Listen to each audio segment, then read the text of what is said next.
Hello viewers, నమస్తే అండి. మా ఛానల్కి స్వాగతం అండి.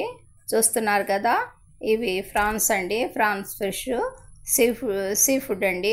మనందరికీ తెలుసు. వీటిని చక్కగా వాష్ చేసుకుందామండి. ముందుగా ఎక్కువ వాటర్తో వాష్ చేసి తర్వాత ఉప్పు పసుపుతో మళ్ళీ వాష్ చేసుకుందామండి. వాష్ చేసి వీటిని పక్కన పెట్టేద్దామండి. చూస్తున్నారు కదా, ఇక బాణలిలో ఒక పెద్ద గరిటెడు కంటే ఎక్కువే 1.5 గరిటెడు ఆయిల్ యాడ్ చేసామండి. పెద్దల్లిపాయ పీసెస్, పచ్చిమిర్చి పీసెస్ ఈ విధంగా ఫ్రై చేస్తున్నామండి. ఆయిల్లో కొద్దిపాటి పచ్చిపప్పు అండి, 1/2 స్పూన్ పచ్చిపప్పు సీడ్స్ని యాడ్ చేసుకున్నామండి. ఈ పెద్దల్లిపాయ పీసెస్లో అన్ని ఈ విధంగా ఫ్రై చేసుకుందామండి.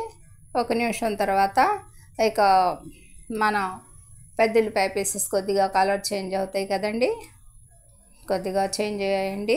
ఇప్పుడు మనం ఒక 2 టేబుల్ స్పూన్స్ అల్లం చిన్నులపాయల పేస్ట్ యాడ్ చేసుకుందామండి. ఈ విధంగా మిక్స్ చేసేద్దామండి. ఈ పీసెస్లో చూస్తున్నారు కదా, ఈ విధంగా ఫ్రై చేశాక ఒక 4 టేబుల్ స్పూన్స్ కోకో పౌడర్ అండి, కొద్ది ఎక్కువ మోతాదులోనే యాడ్ చేసుకుందామండి. మన టేస్ట్ని అనుసరించి కోకో పౌడర్ని యాడ్ చేసుకోవచ్చండి. ఇక నెక్స్ట్ రెడ్ చిల్లీ పౌడర్ అండి, 1 spoon red chilli powder add చేసామండి.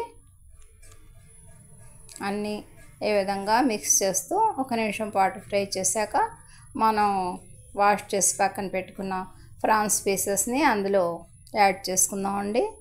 అన్నీ ఈ విధంగా మిక్స్ చేస్తూ మీడియం ఫ్లేమ్ మీద కొద్దిసేపు ఫ్రై చేద్దామండి.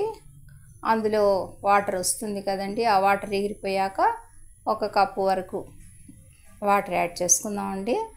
ఇక ఆ వాటర్తో ఈ పీసెస్ చక్కగా బాయిల్ అయిపోయి కుక్ అయి చక్కగా ఫ్రై అవుతాయండి. వెరీ సింపుల్ ప్రాసెస్తో మన ఈ ఫ్రై రెడీ అవుతుందండి. ఇక కొరియండర్ లీవ్స్ అండి, అవి యాడ్ చేసి ఇక మనం వీటిని ఈ విధంగా ఫ్రై చేద్దామండి. పైన ఏం మూత లేకుండా ఫ్రై చేస్తే చక్కగా పొడి పొడిగా రెడీ అవుతాయండి. బై అండి.